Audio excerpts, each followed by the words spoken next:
¿Alguna vez has pensado en el fin del mundo? Probablemente no es un pensamiento que tenemos cada rato, pero lo más seguro es que todos en alguna ocasión hemos pensado acerca del fin del mundo. Todas han pensado en el fin de sus días en esta tierra, sino en el fin del mundo. Pero no tanto piensa la gente que la tierra va a tener un final. De hecho, en la actualidad, en nuestra cultura, en nuestra época contemporánea, parece que la tierra va a perdurar para siempre y se cuida incluso más la tierra que los habitantes de la tierra. Si alguien piensa en ocasiones en el fin del mundo es porque ha visto una película sobre ese tema, que de vez en cuando son recurrentes. Normalmente en estas películas de ciencia ficción tienen algunos elementos en común. Casi siempre el mundo está en peligro de ser destruido por un meteorito que viene desde alguna galaxia y que ha de ser interceptado antes de que acabe con esta Tierra. O por alguna forma de vida extraterrestre que quiere acabar con los humanos, que nos visita para acabar con este mundo, con este planeta. En otros casos, la temática se refiere a un fenómeno natural el que pone en riesgo la continuidad del mundo actual. ¿Quién no ha visto en alguna ocasión estos temas? Que suelen ser bastante previsibles, porque al final en ninguna de estas películas el mundo se acaba ni se destruye, ¿verdad? Siempre hay un héroe o hay alguien que interviene y salva el mundo de su destrucción. Pero todo esto no es más que ciencia ficción. No es realidad, es fruto de la imaginación de un grupo de guionistas con argumentos que finalmente salvan al mundo. Sin embargo, la Biblia habla de la realidad de que el mundo será ciertamente destruido un día.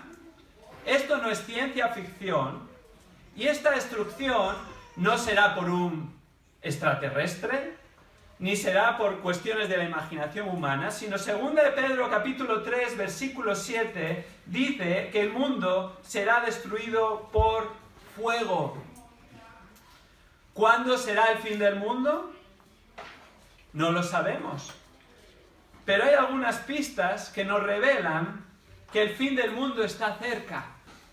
Abramos nuestra Biblia en el Evangelio de Marcos, capítulo 13, y en los primeros 13 versículos, Marcos 13, versículos 1 al 13, vamos a ver que Jesús va a hablar a sus discípulos sobre los indicios que muestran que el fin del mundo está cerca. Los indicios que muestran que el fin del mundo está cerca. Y mientras buscamos este pasaje, por favor, ¿alguien puede cerrar esa puerta? Para que puedan estar concentrados todos en el pasaje. Gracias. Marcos capítulo 13, versículo 1, dice así la palabra del Señor.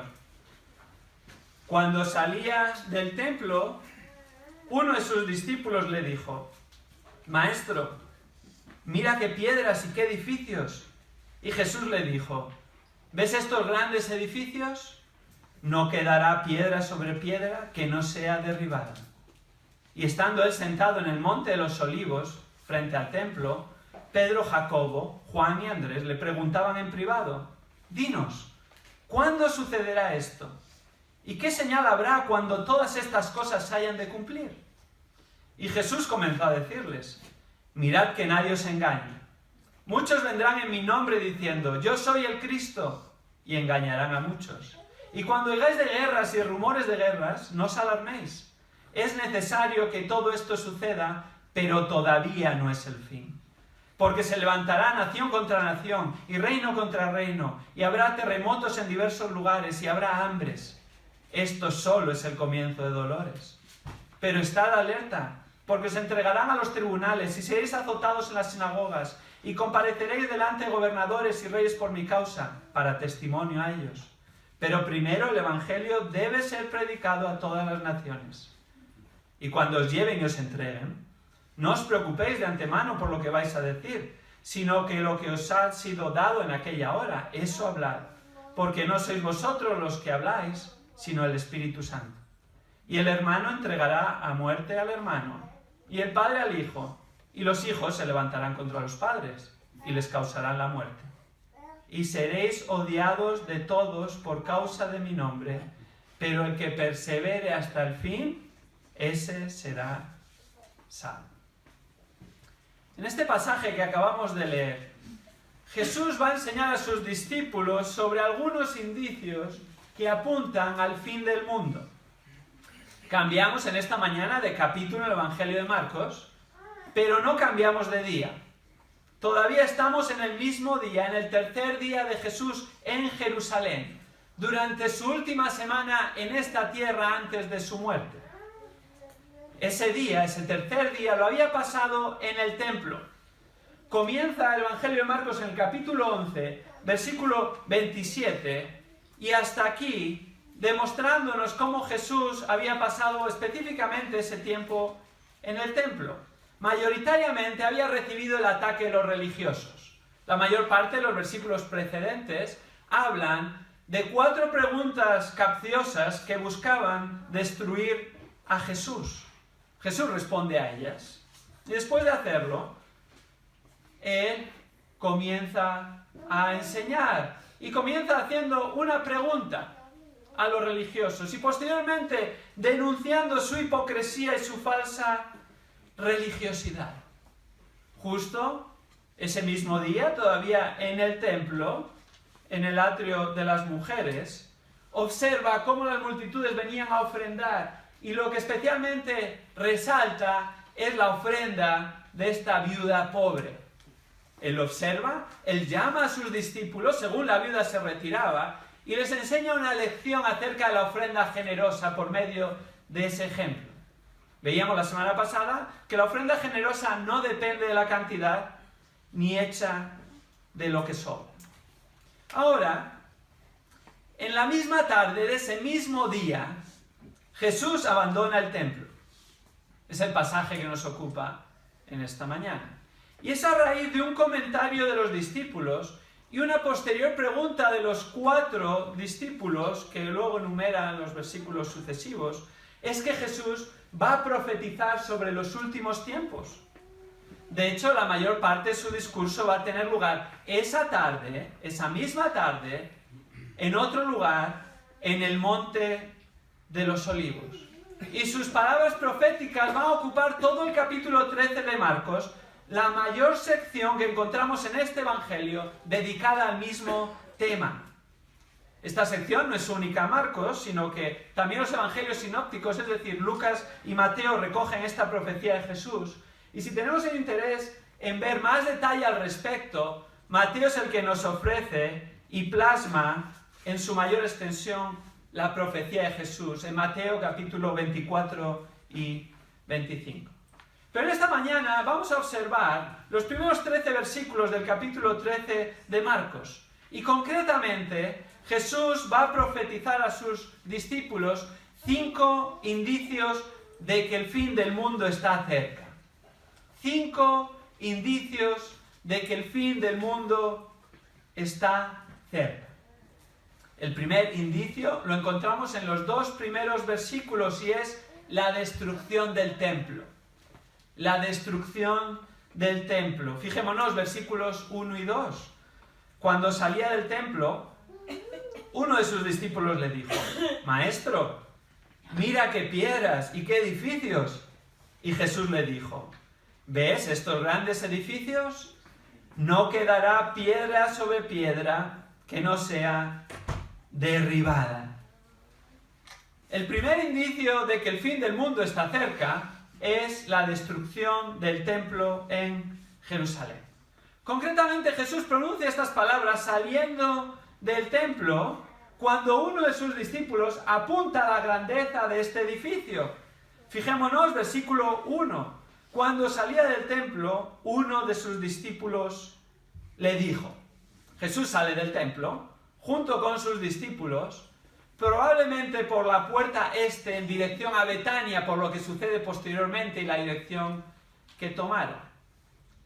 El pasaje no identifica al discípulo que dijo las palabras del versículo 1, no sabemos con exactitud quién fue, no sería extraño y no es difícil imaginar que pudiera ser Pedro, quien ya había sido portavoz anteriormente y posteriormente en varias ocasiones.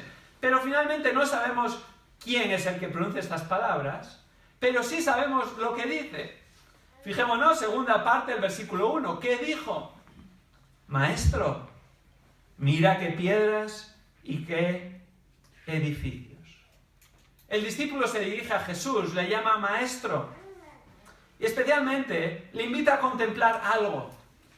Y a la vez que invita a Jesús, al maestro, a contemplar algo, su manera de expresarlo está demostrando que este discípulo ya estaba contemplando eso mismo con gran admiración. Lo que causaba la admiración del discípulo era la magnificencia del templo. Según salían del templo, según se iban alejando del mismo y echaban la vista atrás, el templo era más y más imponente. El templo elevado sobre una colina que dominaba toda la ciudad.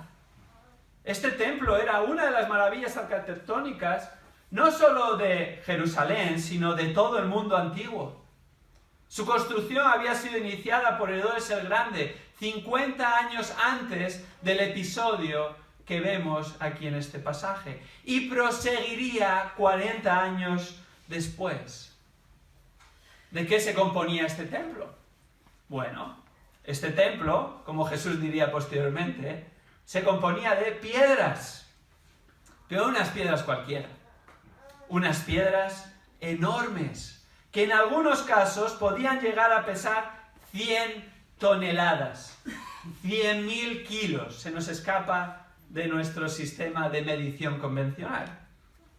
No solo su tamaño era esplendoroso, sino que eran unas piedras blancas, pulidas, que reflejaban la luz y los rayos del sol. Por si fuera esto poco, en su muro este, estas piedras estaban bañadas y recubiertas de oro. Y al anochecer, según la luz del día se iba evaporando, el templo brillaba de una manera incomparable con un gran esplendor, como una piedra preciosa en lo alto de esta colina, dominando todo el paisaje. Sus edificios eran imponentes. Era un complejo que constaba de pórticos, columnatas, patios, atrios. Sería la envidia de cualquier historiador del arte. Eran tales edificaciones que permitían congregarse decenas de miles de personas que venían a adorar, y especialmente en esta época del año, la Pascua, a ofrecer sus sacrificios y ofrendas. Sin lugar a dudas, el templo era majestuoso, era impresionante. Y esa colación de las palabras de uno de sus discípulos, que observa esta grandeza, que nadie podría negar, que Jesús va a profetizar la destrucción del templo que estaba por venir. Fijémonos, versículo 2. Lo primero que observamos es la forma de la respuesta de Jesús, es bastante curiosa. Veamos este contraste. Mientras el discípulo dice a Jesús, mira el templo y sus edificios, Jesús le contesta, ¿estás viendo estos edificios? Eso a veces puede parecer un diálogo de sordos, ¿verdad? Pensaría el discípulo, si soy yo el que te estoy diciendo, mira el templo, y tú me estás diciendo si estoy viendo el templo, no entiendo, que tal vez no me has escuchado lo que te he dicho. Es una pregunta retórica que utiliza Jesús para captar la atención de este discípulo y que dejase de estar obnubilado por el esplendor del templo que estaba abotonando su cabeza. Una vez que ha captado su atención, le suelta una bomba difícil de digerir para cualquiera, especialmente para un judío. Y más para un judío asombrado con el templo, como era este discípulo. Segunda parte del versículo 2. ¿Qué iba a pasar con el templo? El templo iba a ser destruido. Destruido. No importa lo grandes que eran las piedras, lo resplandecientes, sus edificaciones, todas iban a ser derribadas.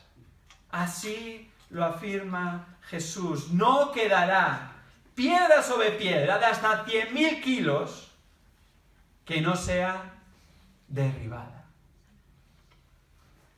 La belleza exterior del templo era el monumento a una falsa religiosidad meramente externa, no muy distinto de los sepulcros blanqueados que eran sus líderes. El templo iba a ser destruido. ¿Se cumplió esta predicción de Jesús? Sí, la historia afirma que en el año 70 de nuestra era, apenas aproximadamente 40 años después de estas palabras de Jesús, su predicción se cumplió exactamente. El ejército romano, liderado por Tito Vespasiano, posteriormente el emperador Tito, sitió y conquistó la ciudad de Jerusalén, que 4 años antes, en el año 66, había sido ocupada por los judíos y habían expulsado a los romanos. Tito, aunque no era su plan inicial, finalmente destruyó la ciudad y su templo, causando fuegos masivos que hicieron desmoronarse las piedras del templo a causa de las intensas llamas.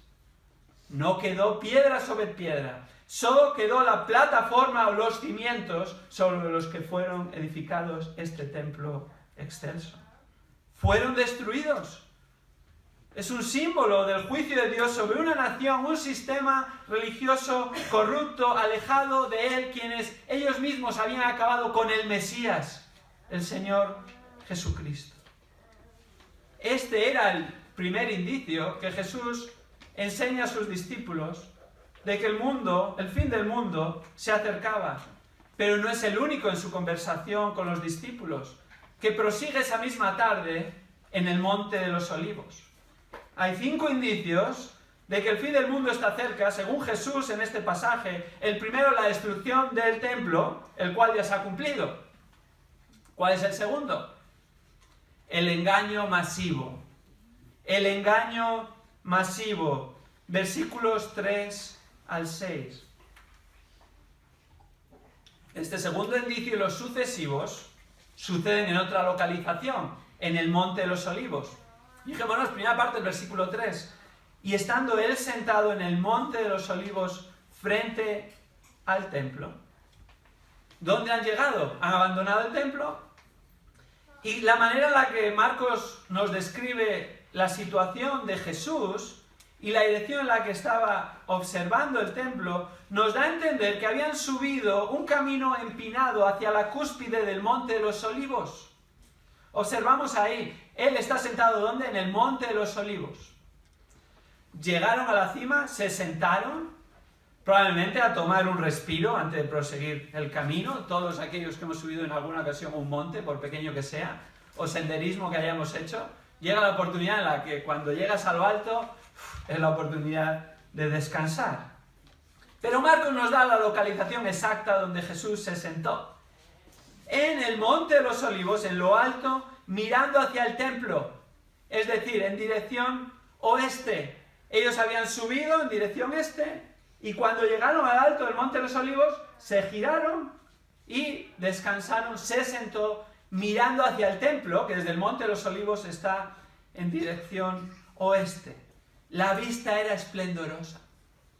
Al estar allí, el Monte de los Olivos estaba 50 metros por encima de la colina en la que se asentaba el templo, que ya estaba elevado sobre la zona. Y era la tarde, y estaban mirando al oeste. Por lo tanto, en esa dirección se estaba poniendo el sol. Aún más esplendoroso y aún más grandioso ese templo que les acaba de decir que iba a ser destruido. Y aquí en esta posición, y en este lugar, y en este momento es que sucede todo el discurso del Monte de los Olivos. Y comienza así. Comienza con una pregunta. 4 de sus discípulos. Fijémonos, versículos 3 y 4. Pedro, Jacobo, Juan y Andrés le preguntaban en privado: dinos, ¿cuándo sucederá esto? ¿Y qué señal habrá cuando todas estas cosas se hayan de cumplir? 4 de sus discípulos le hacen una pregunta. El texto nos lo dice claramente. Son los dos pares de hermanos que fueron llamados a seguir a Jesús primeramente, como Marcos 1, versículos 16 al 20, nos enseñan. Estos 4, y especialmente 3 de estos 4, formaban parte del círculo más íntimo de Jesús. Ahora, el texto nos dice que la pregunta fue en privado. Esto no implica que la respuesta fuese también en privado. Probablemente fue una respuesta que todos los discípulos la escucharon. ¿Qué le preguntaron? le preguntaron sobre lo que estaba por suceder. Y si leemos simplemente este pasaje en Marcos, sin tener en cuenta los evangelios sinópticos, lo más natural sería preguntarse, ¿están haciendo esta pregunta en referencia al templo? Porque acaba de decir que el templo iba a ser destruido. Y ellos le están diciendo, ¿cuándo van a suceder estas cosas? Pero en realidad la pregunta va más allá. Porque cuando vamos a uno de los pasajes paralelos, Mateo 24, versículo 3, nos dice que esta fue parte de la pregunta. ¿Cuándo sucederá esto? Es decir, la destrucción del templo. Pero añade, ¿y cuál será la señal de tu venida y de la consumación de este siglo? A continuación, lo que vamos a observar está hablando de lo que va a preceder a la venida de Jesús y al final de este mundo, la consumación de este siglo. Y de hecho es todo el restante capítulo 13, los eventos que van a preceder al final de este mundo.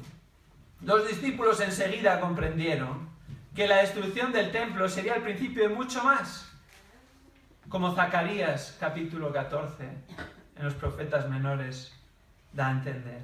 Y es a raíz de esta pregunta que Jesús va a dar su discurso profético, y lo primero que hace es darles el segundo indicio. No solo el templo iba a ser destruido, sino que además iba a haber engaño masivo. Fijémonos, versículos 5 y 6. Y Jesús comenzó a decirles, mirad, que nadie os engañe. Muchos vendrán en mi nombre diciendo, yo soy el Cristo, y engañarán a muchos. En el versículo 5 Jesús empieza a contestar a la pregunta. Y la fórmula que Marcos utiliza nos da a entender que va a ser una declaración importante y seria.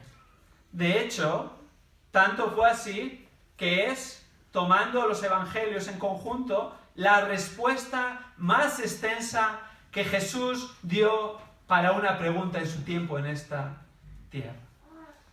Es importante. Y Jesús comienza refiriéndose al segundo indicio, el engaño masivo. El engaño masivo iba a preceder el fin del mundo. Los discípulos no debían de dejarse engañar por impostores que afirmarían que venían de parte de Jesús. Estos serían falsos maestros que apelarían a la autoridad y delegación de Jesús para realizar engaños religiosos. De hecho, no solo falsos maestros, sino falsos mesías también, farsantes, que incluso llegarían a afirmar que ellos mismos eran el Mesías que ya regresaba. Y esto no sería algo particular y solo esporádico, sino que sería masivo. Muchos lo harían y muchos serían engañados, y ellos debían de estar alerta, porque cuando eso sucediese solo era un indicio más de que el fin del mundo estaba cerca, pero no es que había venido aún el Mesías por segunda vez en su segunda venida. Este engaño masivo debía de suceder antes de la segunda venida de Cristo y la subsecuente fin del mundo. ¿Se ha cumplido ya este segundo indicio? Bueno, algunos datos para que antes de llegar a una conclusión. En el año 132 de nuestra era, 90 años después, unos 100 años después de estas palabras de Jesús, se encuentra el primer registro que se conozca de la primera persona que afirmó ser el Mesías regresando, después de que Cristo subiese, ascendiese a los cielos. Su nombre era Simón Bar Kokhba, líder patriótico de la última gran revuelta judía de ese mismo año. Él afirmó que era el Mesías, el primero que se conoce que hay registros de que afirmó falsamente que era el Mesías. Pero desde ese tiempo, y al menos hasta mediados del siglo XX, según el reconocido estudioso bíblico Charles Feinberg, se tenía constancia oficial de otros 63 falsos mesías que habían tratado de engañar a Israel y que habían afirmado que eran el Cristo. Y ahí no acaba la lista, porque aún a día de hoy y recientemente hay personas que falsamente afirman que son el Mesías en las últimas décadas. Recuerdo hace unos años, en un viaje a Honduras, donde iba a enseñar allí en un seminario, que había una persona que iba de gira por Centroamérica afirmando que era el Mesías. Realmente uno diría, bueno, ¿quién se va a creer eso? Pues mucha gente se lo estaba creyendo. Tuvo tal repercusión que yo me enteré de esta noticia leyendo un periódico de tirada nacional y salía en la portada. Finalmente se montó tal alboroto que las autoridades de ese país prohibieron su entrada por razones de orden y seguridad pública. Había muchos dispuestos a seguirle y escuchar su sarta de mentiras. Y Jesús advierte a sus discípulos, y por extensión a todo seguidor de él, hemos de estar alerta. No hemos de dejarnos engañar por farsantes religiosos que usan el nombre de Jesús y la Biblia, pero nada tienen que ver con Cristo ni con su mensaje.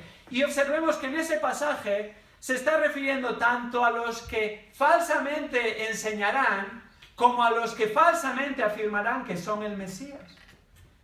Esta advertencia, especialmente contra los falsos maestros, se encuentra a lo largo de las Escrituras y estamos llamados a estar alerta. Que un lugar, sea el que sea, lleve el nombre de iglesia no quiere decir que lo sea. El estándar es la palabra de Dios, no el edificio o la señal que indica ese lugar. Que unas personas afirmen ser cristianas o seguir a Cristo, o que una nación se identifique con el cristianismo, no necesariamente es cierto. La religiosidad no es una muestra de espiritualidad ni de piedad. Y hemos de estar alerta, porque hay muchas personas tristemente engañadas por sistemas religiosos, aún en el nombre de la cristiandad, que no apuntan a Cristo, que no apuntan a su palabra, y probablemente con la mejor de las intenciones, y con lo que diríamos nosotros temor de Dios, humanamente hablando, están engullidos, engañados, atrapados por esas mentiras. Y nosotros hemos de estar alerta. ¿Cómo podemos estar alerta? ¿Cómo crecer en discernimiento entre lo verdadero y lo falso? En primer lugar, hemos de observar las palabras y actos de esas personas y compararlos si están en consonancia con lo que la Biblia dice. No importa lo que digan, no importa el nombre de quién dicen que lo digan, aquí está la palabra de Dios. No puedes decir que hablas en nombre de Dios y no decir lo que Él dice o contradecir lo que Él dice, porque entonces hay un problema. O tú estás mintiendo o Dios está mintiendo. Dios no miente, Dios dice la verdad. Son esas personas, cualquiera que sea, quien está enseñando falsamente.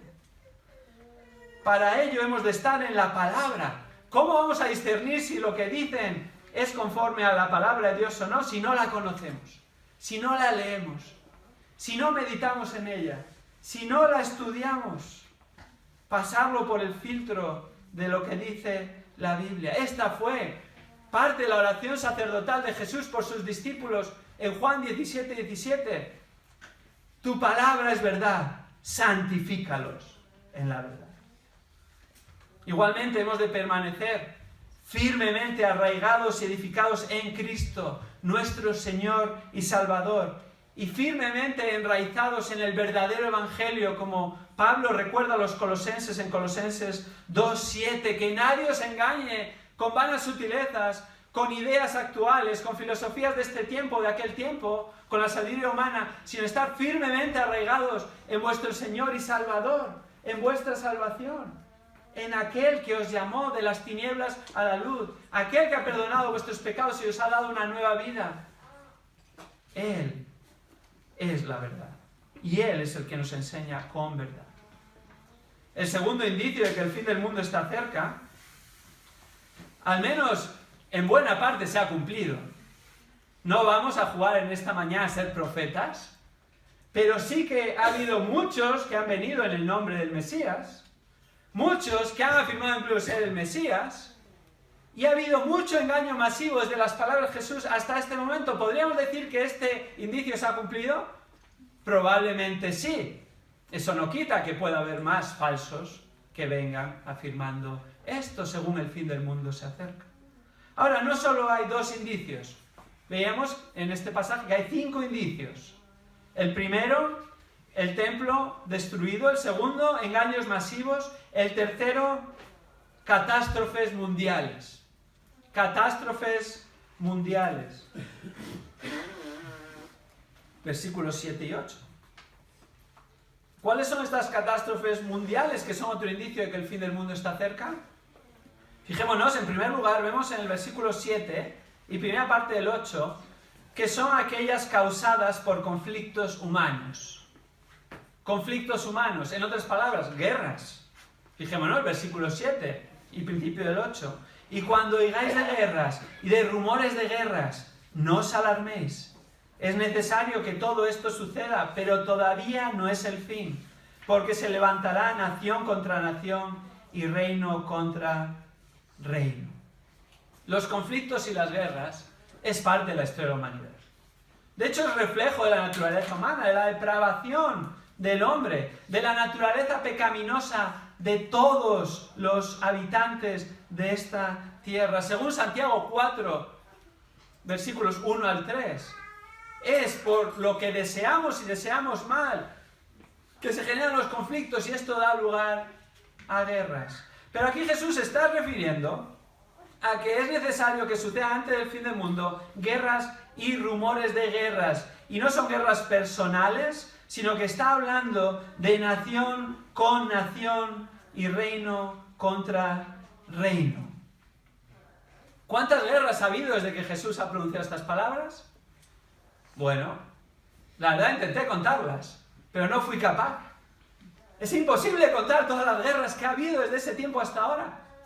Pero sí que al menos recordamos 2 grandes guerras de nación contra nación, reinos contra reinos, que sucedieron en el siglo pasado. 2 grandes guerras mundiales acontecidas en el siglo XX. Muchas otras guerras, incluso guerras que suceden en la actualidad. Que nosotros en este país vivamos un tiempo de paz, gracias a Dios, no indica que no haya guerras en el resto del mundo y que haya habido guerras en el pasado de nación contra nación. Según Jesús, todas estas guerras presagian y auguran que el final del mundo está más cerca. Pero no solo esto, sino que estas catástrofes mundiales también engloban, además de guerras, desastres naturales. Desastres naturales. Fijémonos, segunda parte del versículo 8. Y habrá terremotos en diversos lugares y habrá hambrunas. Esto solo es el comienzo de dolores. Estos desastres naturales, específicamente este pasaje, menciona 2. Terremotos y hambrunas. En el pasaje paralelo en Lucas 21:11, de hecho, califica estos terremotos como grandes terremotos. Y sucederán en diversos lugares. Durante el tiempo que estuve en Estados Unidos estudiando en el seminario, 3 de esos años los viví en una zona especialmente sísmica, conocida por terremotos. Si no te gustan los terremotos, no vayas a California, porque tienes bastantes probabilidades de experimentar al menos uno. Yo cuando estuve allí, que recuerde que sentí, y un buen rato, no que digas, ¿qué fue eso? Fueron al menos 3. Gracias a Dios, ninguno con tanta intensidad para que se cayesen edificios, o que hubiese víctimas o desperfectos, pero sí lo suficiente para que durase entre 5 y 10 segundos y empezasen a moverse los cristales. En una ocasión recuerdo que estaba en el piso que compartía con varios estudiantes del seminario y estaba ahí tumbado en el sofá tomando un descanso de mis estudios intensivos y de repente se empezó a mover el sofá. Claro, yo no estaba acostumbrado a la zona de terremotos, en León no hay terremotos. Y pensaba que era uno de mis compañeros haciéndome una broma, ¿verdad? Y me giré así y dije, deja mover el sofá. Nadie contestó. Entonces me levanté del sofá, miré a ver si estaba por atrás moviéndolo y no había nadie. Entonces me di cuenta, es un terremoto realmente. Y seguí las indicaciones que daban en aquel tiempo. Ponte en una zona a salvo, debajo del marco de una puerta, debajo de una mesa, por si acaso cae algo y puedas estar lo más a salvo posible. Pero no fueron grandes terremotos, que es lo que está afirmando aquí el pasaje. Grandes terremotos en diversos lugares. Pero en ese mismo lugar, años antes, En 1994, 7 años antes de que yo llegué allí, hubo el conocido terremoto de Northridge, ¿verdad? Algunos lo experimentaron, ¿no es cierto? Están aquí con nosotros, Gustavo y Melissa.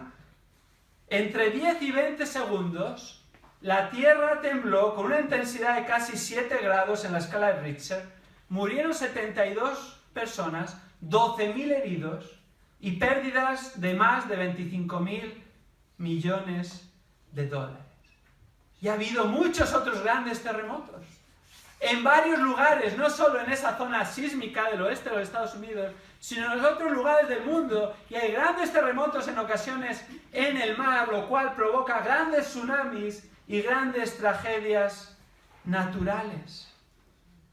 Además, Jesús también se refiere a hambrunas, grandes periodos en los que una parte de la población pasa hambre porque no tienen alimentos, cuando personas mueren literalmente de hambre. Sin lugar a dudas, desde las palabras de Jesús, ha habido grandes hambrunas en el mundo, grandes terremotos a lo largo de la historia, y todos estos acontecimientos apuntan a que el fin del mundo está cerca. Como dice el texto, estos indicios serán, final del versículo 8, el comienzo de dolores. Bueno, si esperábamos que acabase la cosa, estas palabras no nos van a animar mucho. El comienzo de dolores, ¿qué significa esto? Es una metáfora que Jesús alude a que cuando el fin del mundo esté más cerca, y antes de esto su segunda venida, va a ir a peor. Va a ir a peor. Exactamente, el comienzo de dolores es una figura literaria que utiliza para referirse a los dolores que indican que una mujer embarazada se ha puesto de parto. ¿Cuánto tiempo tarda en nacer el niño desde que empiezan los dolores de parto? Nadie lo sabe con exactitud. ¿No es así? Hay que estar preparado. Unas madres tardan más en dilatar, otras menos. Ningún parto es igual al otro. Pero sabes que ha empezado el parto y que el niño va a nacer. Eso es lo que nos está diciendo aquí. Hay algo cierto, no sabemos cuándo va a suceder todo esto. No sabemos con exactitud cuándo va a regresar el Señor Jesucristo, cuándo va a ser el fin del mundo, cuándo se van a cumplir todas las profecías escatológicas del fin de los tiempos que la Biblia establece. Pero sí sabemos que cuando estos indicios se estén cumpliendo, estamos en la cuenta atrás. No sabemos cuánto va a durar la cuenta atrás, pero es como el comienzo de dolores de parto. Tarde lo que tarde, finalmente va a llegar la culminación y el fin de ese momento. Hay más indicios de que el fin del mundo está cerca. Estamos viendo 5 indicios. Los primeros son la destrucción del templo, el engaño masivo, las catástrofes mundiales.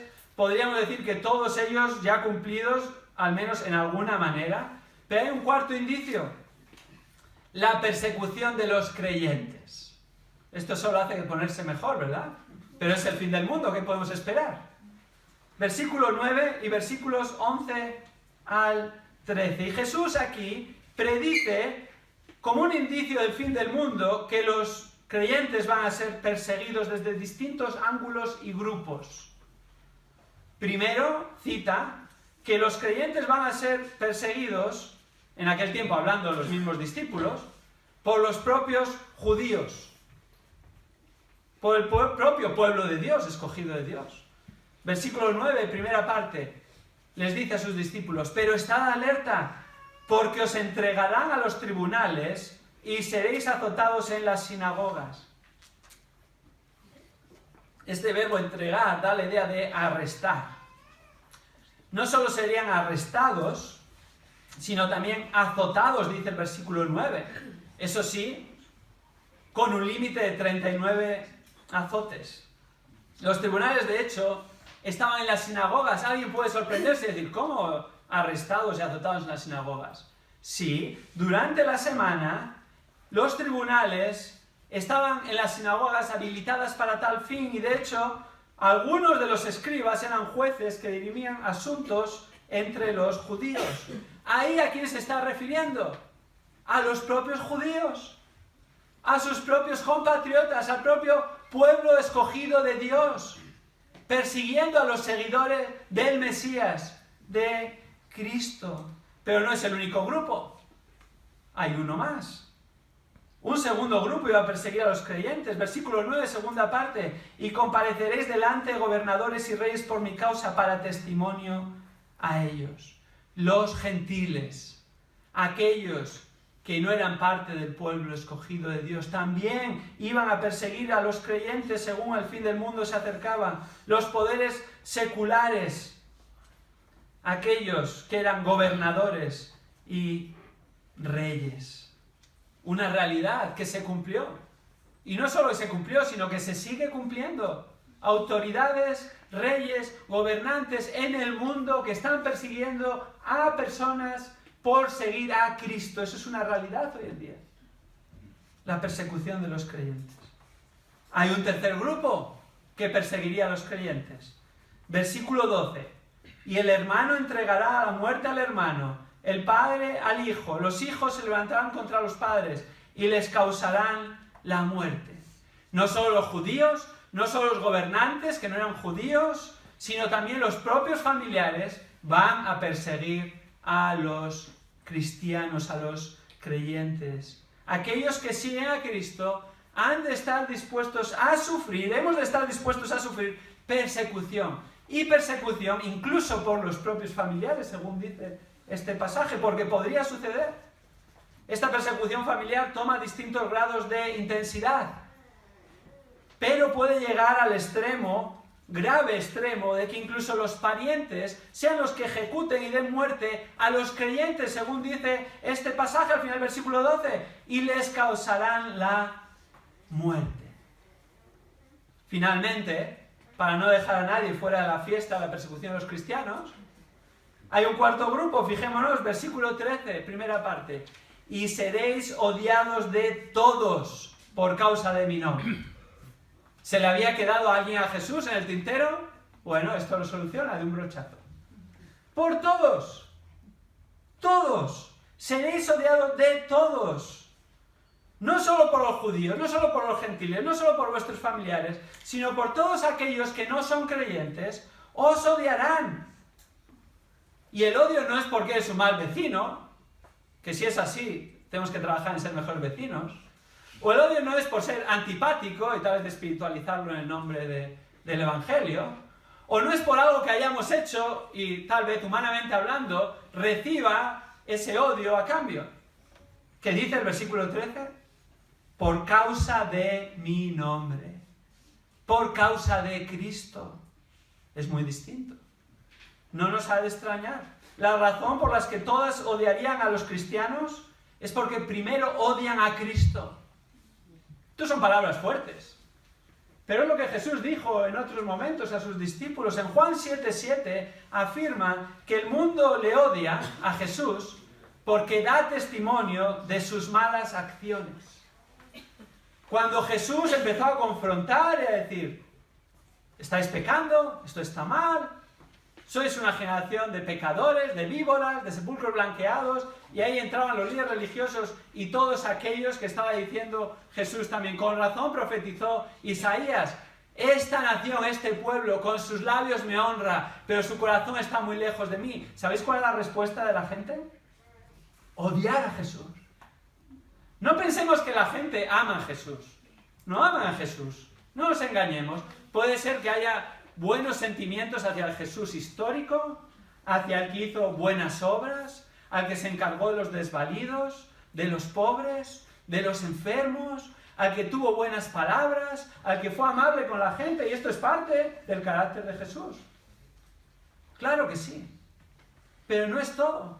Jesús también, como Dios hecho hombre, es santo, perfecto, justo, y el pecado no puede estar delante de él, y él denunció eso, y él apuntó a las personas a su alrededor la necesidad de arrepentirse y creer en el Evangelio, y la respuesta fue una de estas dos: o se arrepintieron y siguieron a Cristo, y se abrazaron a él como su Señor y Salvador, reconociendo, sí, tienes razón, soy pecador, no merezco nada, gracias por tu salvación. O la única otra respuesta posible es odio. Odio, porque está apuntando a que somos pecadores. Jesús lo reafirma posteriormente en el aposento alto, horas después. Estamos en su última semana. Estamos en el tercer día. Puede ser martes, puede ser miércoles, depende dónde pones el día de descanso que hubo en esta semana, que no se encuentra nada en el relato. Depende si la entrada triunfal está en domingo o está en lunes, sería martes o miércoles. Fuese como fuese, sabemos que justo la noche antes de su muerte en la cruz, el jueves, en el aposento alto está con sus discípulos. Así que puede ser un día después o 2 días después de estas palabras. ¿Y qué les dice? Juan 15, versículos 18 al 21. Buscarlo por un momento, por favor. Juan 15, versículos 18 al 21. Veamos lo que dice la palabra. Palabras de Jesús, dirigiéndose a los mismos discípulos. Juan 15, 18 dice: si el mundo os odia, sabéis que me ha odiado a mí antes que a vosotros. Si fuerais del mundo, el mundo amaría lo suyo. Pero como no sois del mundo, sino que os escogí de entre el mundo, por eso el mundo os odia. Acordaos de la palabra que os dije: un siervo no es mayor que su señor. Si me persiguieron a mí, también os perseguirán a vosotros. Si guardaron mi palabra, también guardarán la vuestra. Pero todo esto os harán por causa de mi nombre, porque no conocen al que me envió. La persecución es un indicio de que el fin del mundo está cerca, pero también es una muestra natural de que eres seguidor de Cristo si es por causa del nombre de Jesús. Segunda de Timoteo 3:12 afirma: todo el que quiera vivir piadosamente en Cristo Jesús será perseguido. Piadosamente, es decir, en semejanza de Cristo, de corazón. El que quiera ser como Cristo, esto es parte de ser como Cristo. Ser perseguido en su voluntad, si Él quiere, cuando quiere, como Él fue perseguido. Tal vez hoy en día no sufrimos persecución extrema. Nuestra vida no está en peligro. Hay libertad religiosa.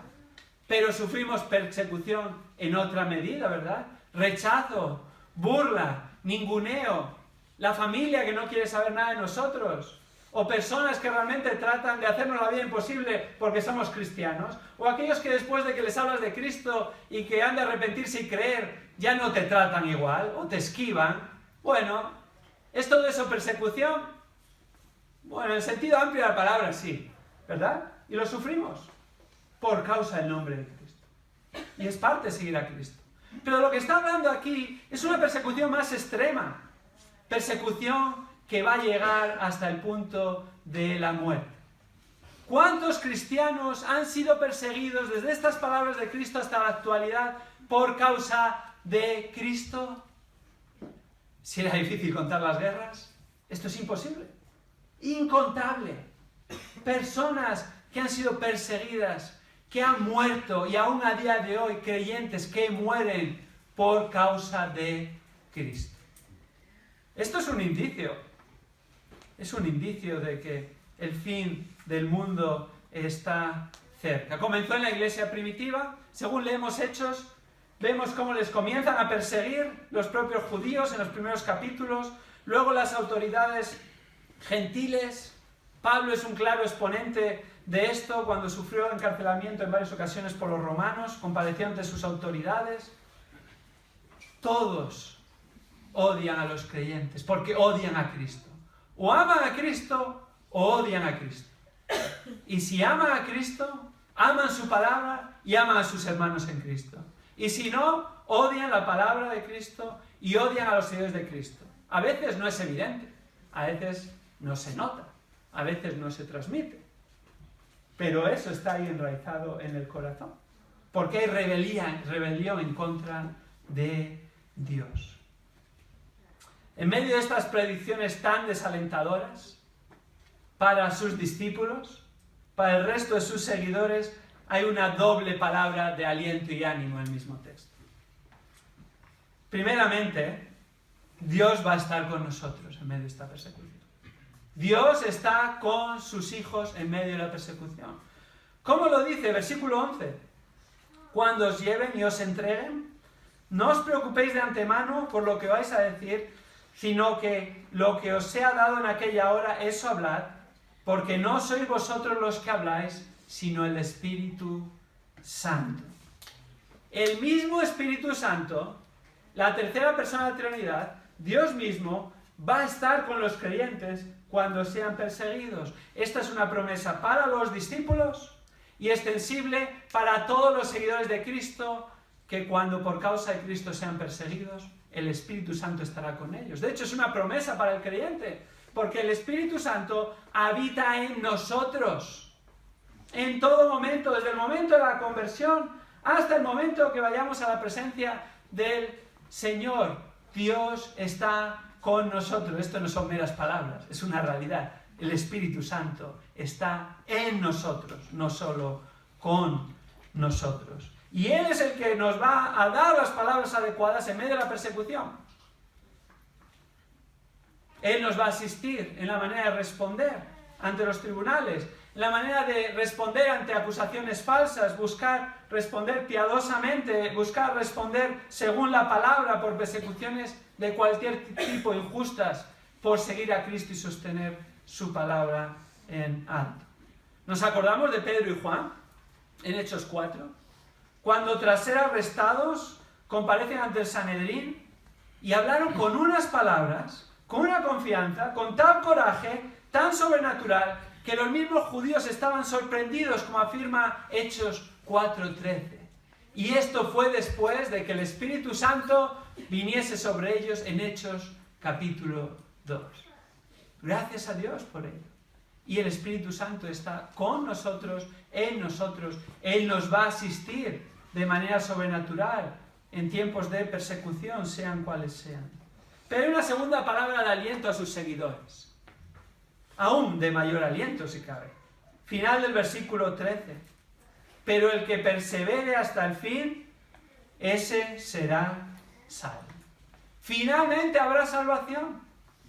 Dios gana. Dios vence. Él se va a imponer en el fin de los tiempos.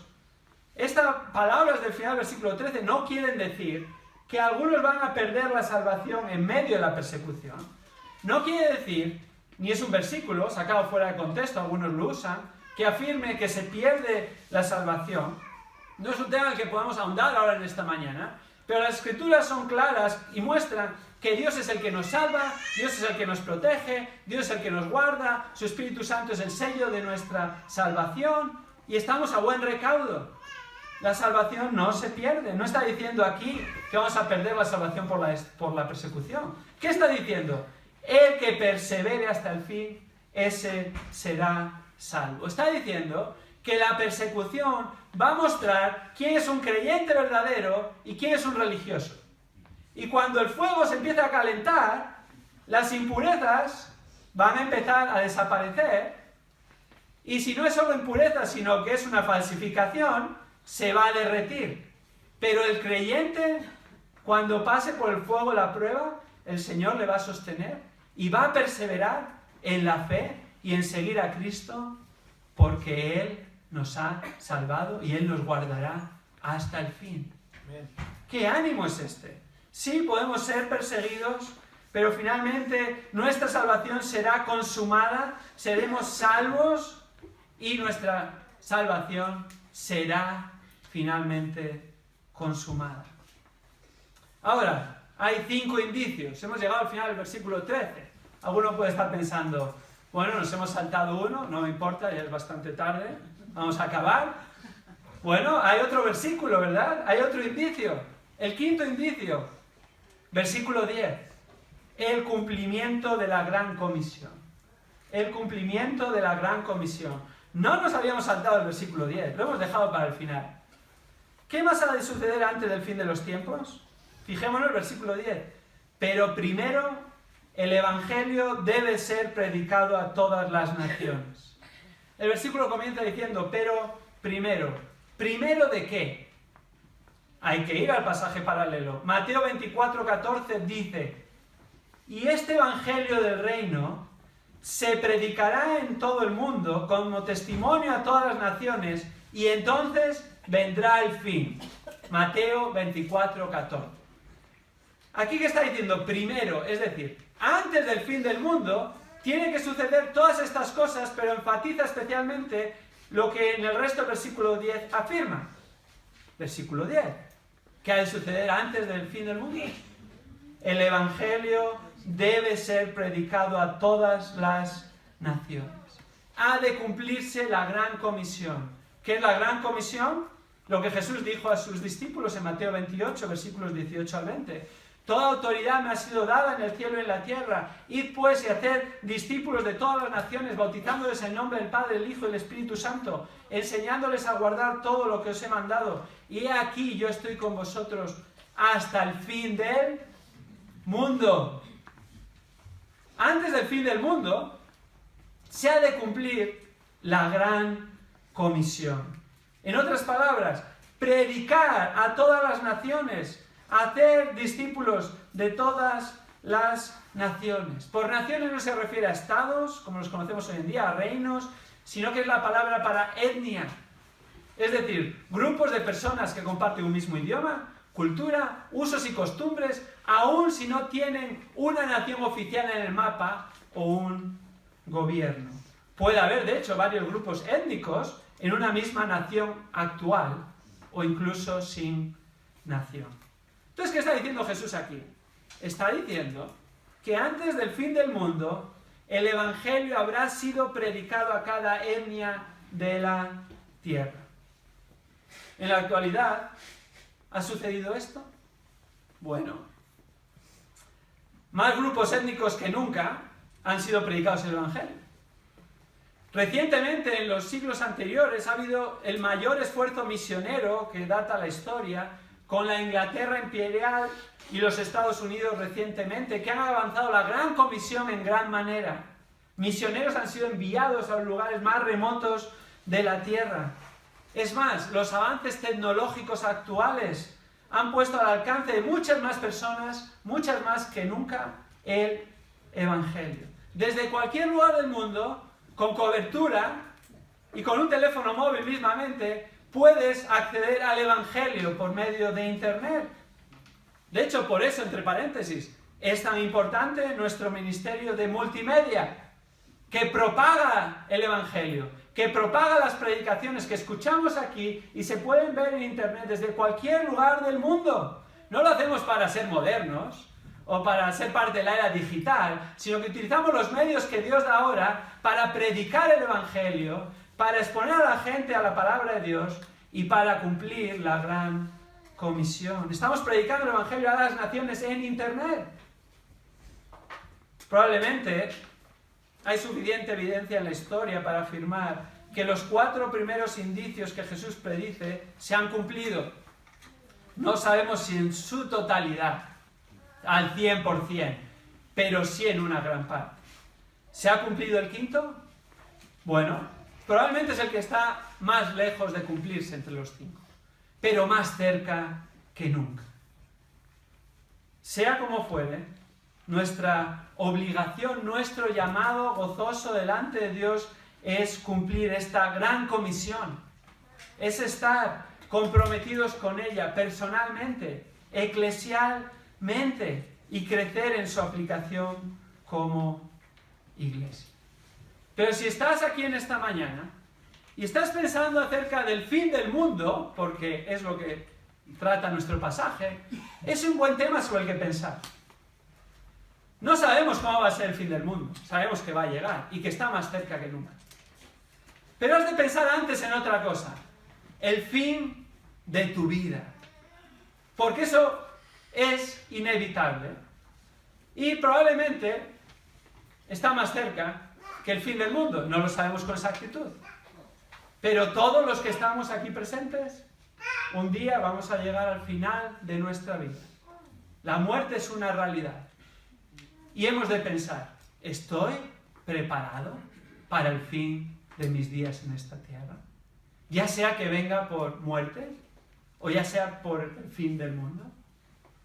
¿Estoy amparado, cobijado, refugiado, abrazado, agarrado al Salvador, a Cristo Jesús. Y no solo el fin del mundo, que realmente es una broma al lado del castigo eterno que Él va a dar justamente por nuestros pecados. ¿Estoy a salvo? Solo Cristo puede salvar. Solo si te arrepientes de tus pecados y crees en el Señor Jesucristo, serás salvo. Y todo aquel que cree en su corazón que Dios le resucitó entre los muertos y confiesa con su boca que Jesús es el Señor, será salvo. Y hay una oportunidad en esta mañana. Arrepiéntete, cree en Jesucristo y serás salvo. Y no tendrás que preocuparte del fin de tu vida, ni del fin del mundo, más allá de lo natural, sino que estarás cobijado en Cristo Jesús. Y de hecho, estarás deseando que el fin del mundo venga, porque eso estará mostrando que estaremos con Él por la eternidad.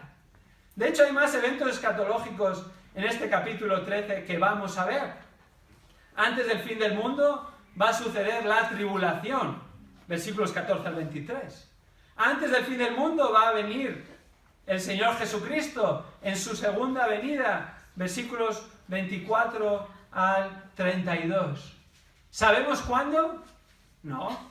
Dice el versículo 33, no sabéis cuándo es el tiempo señalado, pero hemos de estar preparados.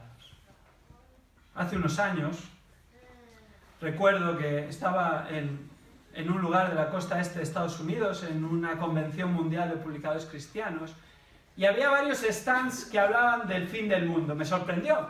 Realmente no había pensado mucho hasta esa época en el fin del mundo, salvo había una película de este tema. Y era recurrente aquí. Y todos intentaban dar una fecha, un lugar, estaban diciendo que tal día, tal hora iba a ser el fin del mundo. De hecho, al poco tiempo iba conduciendo por otra ciudad de la otra costa oeste de los Estados Unidos y vi carteles en una gran ciudad que ponían una fecha en la que en teoría era el fin del mundo. Todas estas fechas se cumplieron. Ninguno acertó. Y ninguno va a acertar, porque la palabra dice, no sabéis cuándo es el tiempo señalado, solo Dios Padre lo sabe. Pero sí sabemos que el fin del mundo está más cerca que nunca. Sí sabemos que estos indicios que nos da la palabra se han cumplido en su mayor parte. Y sabemos que somos llamados a predicar el Evangelio, a dedicarnos a ello en cuerpo y alma, hasta que el Señor vuelva o Él nos llame a su presencia.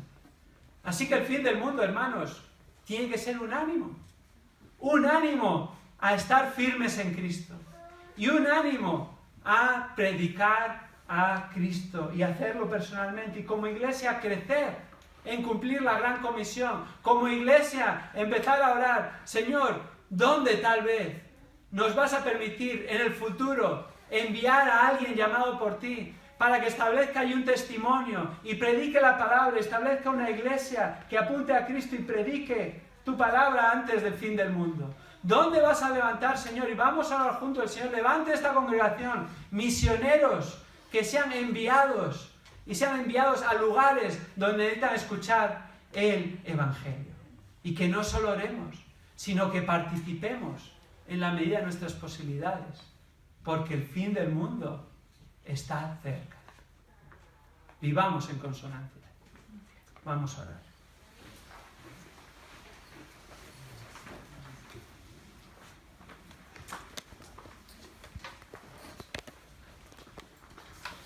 Señor, hay tantas cosas que no sabemos y que tu palabra no revela acerca del fin de los tiempos. Pero sí hay muchas cosas que tú nos enseñas y nos has revelado. Y nos muestra en tu palabra que van a suceder varias señales que nos van a indicar que el fin del mundo está cerca. Y sabemos por tu palabra que antes de esto van a producirse más eventos, aún distintos de los que hemos visto en esta mañana, que tú vas a venir a por tu iglesia en el arrebatamiento, que va a suceder la tribulación, que va a venir la segunda venida de Cristo, que va a suceder el milenio en esta tierra donde Cristo reinará y cumplirá todas sus promesas. Y entonces llegará el fin. Pero Señor, el fin para nosotros es el principio. El principio de una eternidad contigo. Una eternidad en cielos nuevos y tierra nueva. ¡Qué increíble! ¡Qué perspectiva tan distinta! Gracias, Señor, por salvarnos. Salvarnos de la ira venidera. Gracias porque después del fin comienza nuestro tiempo contigo. Para siempre. Señor, y anhelamos ese fin. Ayúdanos a desear más y más que tú vengas a por tu iglesia y se desencadene todos los acontecimientos que tienen que suceder para estar contigo para siempre, Señor. Y ayúdanos a que mientras eso llega, vivamos vidas que te honran, te da gloria como tu Hijo, puestos los ojos en la eternidad, como ciudadanos del cielo, como extranjeros y advenedizos en esta tierra, Señor. Y a su vez, que tengamos peso y carga de predicar a Cristo a los demás, de cumplir la gran comisión, porque el fin del mundo está cerca. Y Señor, oramos que si hay alguna persona hoy aquí que aún no es hijo tuyo, que aún no se ha arrepentido de sus pecados y ha confiado en Cristo Jesús por gracia, por medio de la fe, tú hagas la obra de salvación, Señor, y nos gocemos en que alguna persona más está lista para el fin del mundo. Esto oramos, Señor, para tu gloria, en el nombre de Jesús.